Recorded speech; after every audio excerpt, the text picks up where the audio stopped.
wanted to keep playing guitar with SD-3000 prototype unit all night long. It was a total surprise.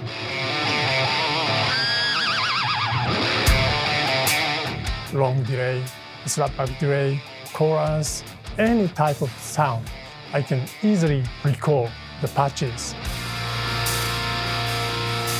It was so early technology, even CD was not released at that time. Digital technology provides clear digital sound, but analog part, we had to make a lot of decisions. We carefully selected resistor, capacitor, transistors, every part based on tone and musical response. So I decided to use guitar for final tuning.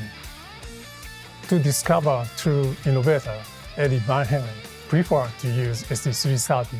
That is a total surprise to me.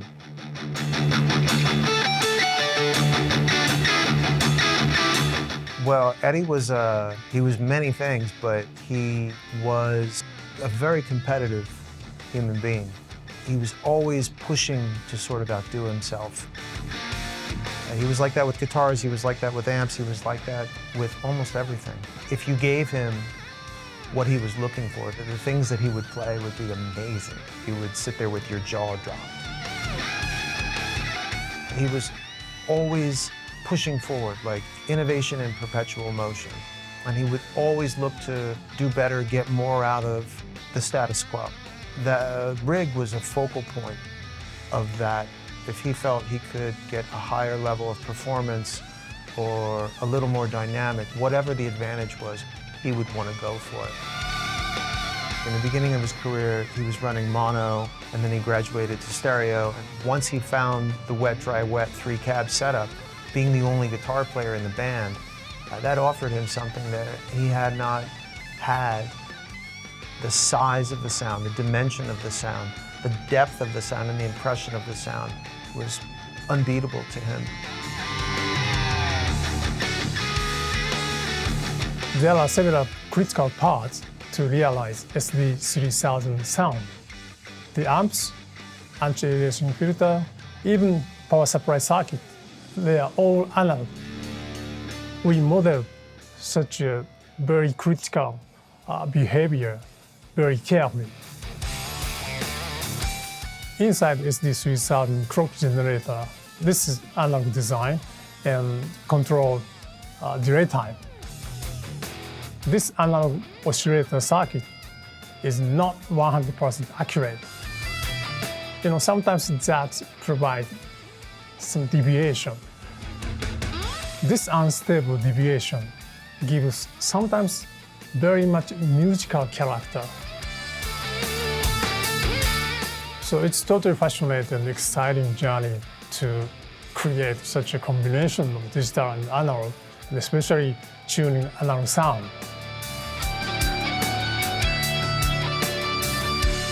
So on numerous occasions, we'd have the rig sounding great, he'd be happy with it, but that old thing about Ed wanting to beat the status quo would sort of creep in. At a certain point, he wanted to see if he could outdo the SDE-3000s. We went through a process for about 2 weeks of just A-Bing other products, SDE-3000, other products, SDE-3000. Some things over the course of his career in his live rig had a place and a time, and then he'd move on. What's interesting about the SDEs is that once they got into his rig, they never left. So what was really interesting about the way that Ed deployed these is that they're mono units. In true Ed fashion, figured out a way to take 2 mono units, create a stereo image, maintain a dry path in the middle, and create a dimension and a sound and a size of a sound that nobody had really created to that magnitude previous to him.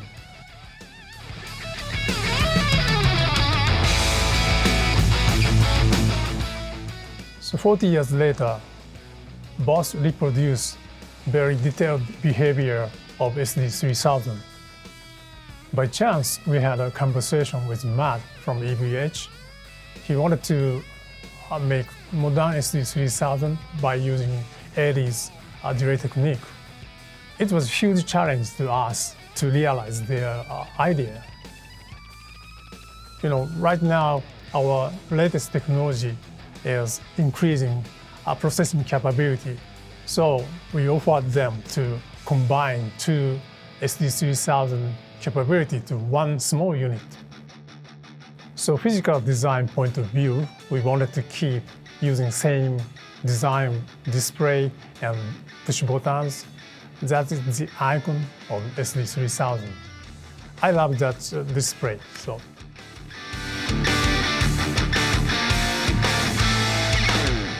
The idea for the SDE dual delay came about in somewhere around the mid-20-teens.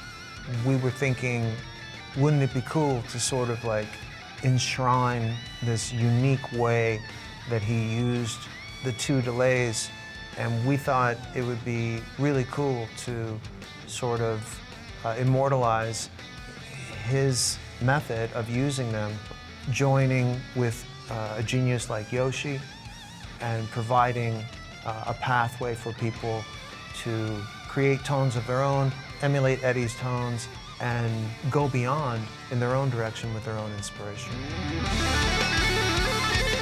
So the result of those conversations that we had led us to getting in touch with Yoshi, because there's a whole new generation of players out there that are not familiar with it. It was at that point that we decided to work together.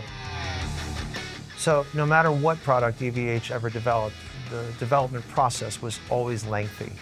Ed was a stickler, he was detailed, he was into every aspect of something.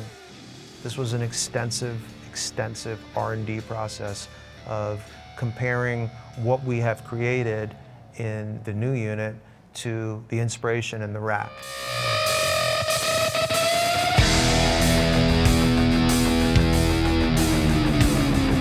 So Eddie was really my main influence on guitar, and I sometimes even refer to him as my spiritual guitar godfather. So it was really just such an honor and a pleasure to be a part of the team helping to create this pedal. So this is a deep unit, but it can be utilized in so many different ways. In a simple way, guitar straight in, mono out right to the front of an amplifier, or perhaps in a stereo amp rig, or in a wet-dry-wet setup, or even in studio scenarios. So Eddie's original presets are included in the SDE-3000EVH dual digital delay. The first 4 presets are directly harvested from his delay unit, so that means they're meant to be used with a wet-dry-wet setup just like he had. And by utilizing different but complementary delay times in each unit, a huge, wide stereo spread was created. We did rigorous A/B testing utilizing the new pedal and compared it to his actual units in his rig, and they are identical sounding. EVH presets 5 to 8 are tweaked versions of those first 4 presets, and they're meant to work with more typical guitar rigs if you've got maybe a mono amp or stereo amp setup without the dry center cabinet. We of course recognize that most players aren't going to have a full-blown custom EVH style rig, but they might still want to achieve the incredible dimension and spacious tones that a wet-dry-wet rig can provide. So we've incorporated full wet-dry-wet capability right into this pedal. There's a dedicated center dry direct output as well as stereo left and right outputs for the affected signal. There's an innovative effect loop in the pedal, so if you get your distortion or overdrive tones from pedals, you can patch those in there, or perhaps you've got something like a high-gain 5150 head. You can actually patch in the amplifier's preamp then into that loop using 4-cable method. So this will allow you to utilize the pedal's noise suppression circuit, keeping your playing tighter and quieter during pauses. So obviously this is like a rock and metal player's dream delay. When connecting multiple amps to a piece of gear, as you do when you hook up stereo or wet-dry-wet rigs, sometimes ground loops can result, unwanted buzzes and hums. So included in the package are 3 ground lift patch cables that'll help you solve any noise issues you might run into. The pedal's actually switchable between +4 line level, -10, and -20, so you'll be able to integrate it with any amplifier or effect loop setup, or even in professional studio situations. It's an innovative delay that's really unlike anything else on the market. And bottom line for me is it sounds absolutely stellar. We are very much proud to bring piece of history into the present day. We started this project with Eddie, and now Yoshi, myself, and a few other people on the team are finishing it.